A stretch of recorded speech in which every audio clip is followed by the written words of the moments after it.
نخستین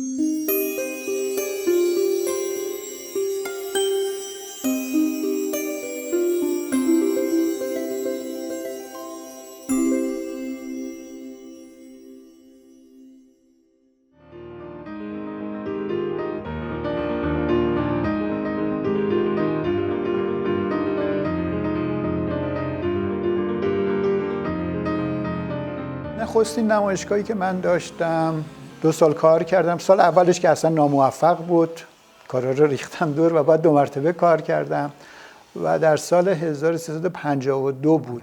خب یه مقدار تاثیرات هنر پاپ تو این آثار دیده میشه. بعد از اون این تاثیرات یه مقدار بومی تر شد و سعی کردم که اون نگاه رو توی اشیاء فرهنگ بومی خودمون جستجو بکنم.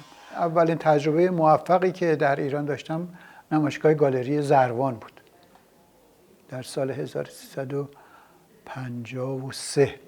شامل درگاه ها بود و حصیرها بود و فضاهای موجود شهر تهران که خیلی دید شخصی داشت، ولی که خب زوایای دید، موضوعهایی رو من انتخاب کرده بودم و به نمایش گذاشته بودم که کمتر مورد توجه قرار می‌گرفت، که میشه گفتش که خب این تأثیراتی بوده از به اصطلاح نگاه هنر پاپ، منتها اقلیمی شده، بومی شده.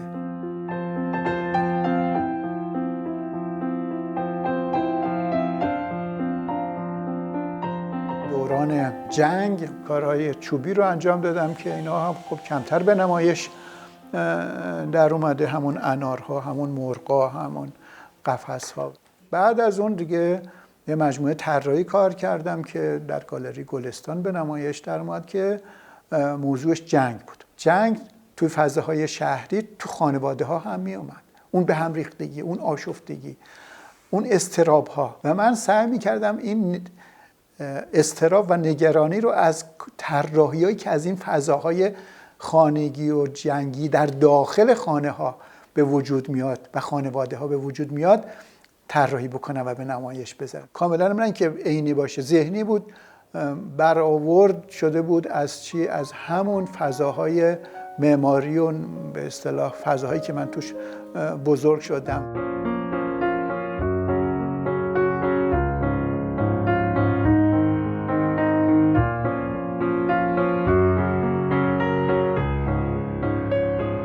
یک بار دیگه هم 2 مرتبه این توی کار من اومد، منتها این بار به صورت نوع دیگه بودش، به صورت گره ها و کاربندی ها و طراحی ها بودش که توی گالری خاک به نمایش گذاشتم. بعد از اون دیگه این دوره های چندین نمایشگاه نقاشی بود که من انجام دادم که توی گالری برگ، گالری آقای صادقی به نمایش گذاشتم، گالری سبز، گالری آریا، و همینطور بعد از اون بودش که دیگه این دوره که سپری شد اون نمایشگاه‌های تحقیقاتی شروع شد. من این موضوع کودکانه کاغذ و تا که به فرنگی بگیم اوریگامی، که یک توی فرهنگ ژاپنی الان ثبت جهانی هم شد دیگه اوریگامی، این رو موضوع کار قرار دادم که هم جنبه باز با سنت ارتباط داشت، حالا درسته سنت شرق دوری بود، و همین که جنبه آموزشی داشت، و همین که خود این چقدر میتونست الهام بخش باشه برای هنرمند که چجوری میتونیم این فرمای کاغذ و تار رو ما ازش استفاده بکنیم و تو نقاشی بیاریم.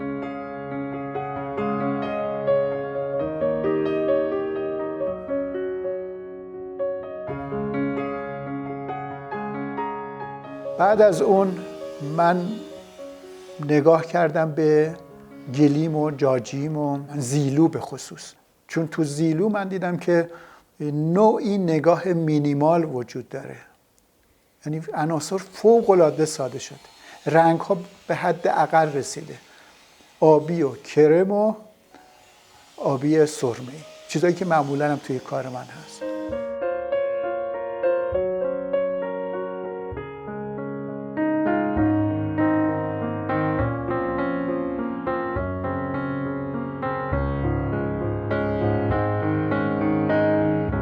یه مجموعه شاهنامه کار کردم که اونها بیشتر طراحی بودش، به صورت طراحی‌های بزرگ 50x70 بود.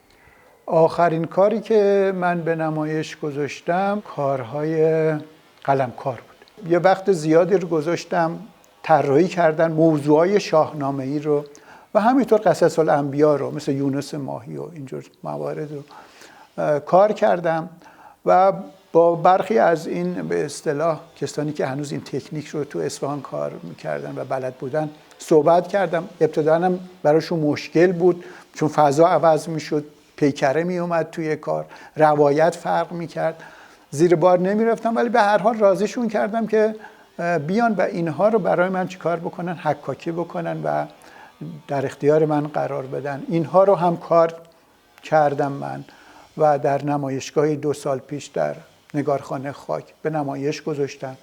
پارسالم که نمایشگاه مروری بود بر 4 دهه از آثار طراحی من که همت کردن، گالری ویستا کتابش هم منتشر کردن.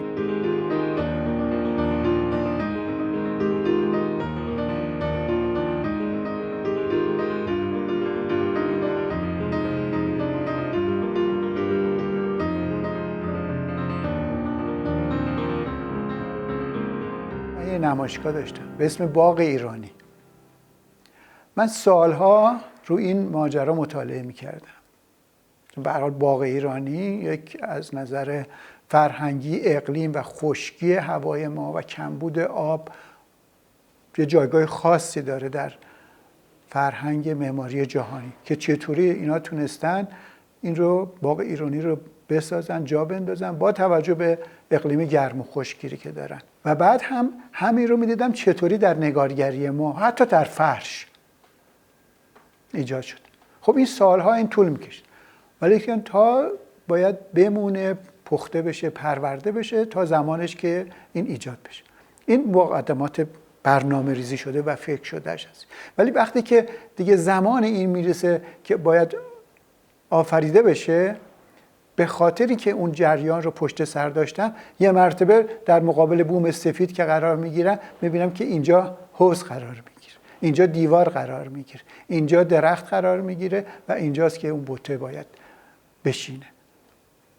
به طور خیلی شگفت آوری حتی برای خود من این رو روی صفحه و بوم سفید میبینم و فقط زمان میبره که من این رو اجراش بکنم.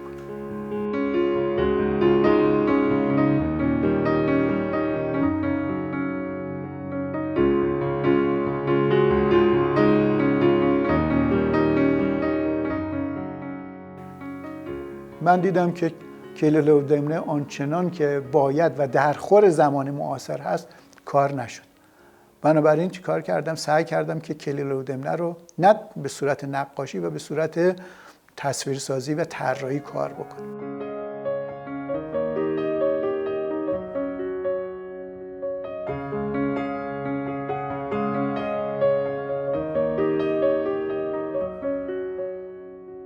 نمایشگاه شرایطی رو فراهم میکنه که خیلی ها همونطور که برای خود من این اتفاق افتاد راه خودشون رو پیدا بکنن. وگرنه برای من زیاد خود نمایشگاه عرضه کننده نیست، ولی اون لحظه آفرینشی که برای من عرضه کننده است. ممکنه مثلا کسی نتونه پیام رو دریافت بکنه یا حتی از آثار احساس رضایتمندی نکنه، ولیکن فضای نمایشگاه و اون صفا و صداقت و صمیمیتی که تو کار میبینه و دریافت میکنه مانع از این میشه که یک واکنش مهاجم و منفی بروز بده.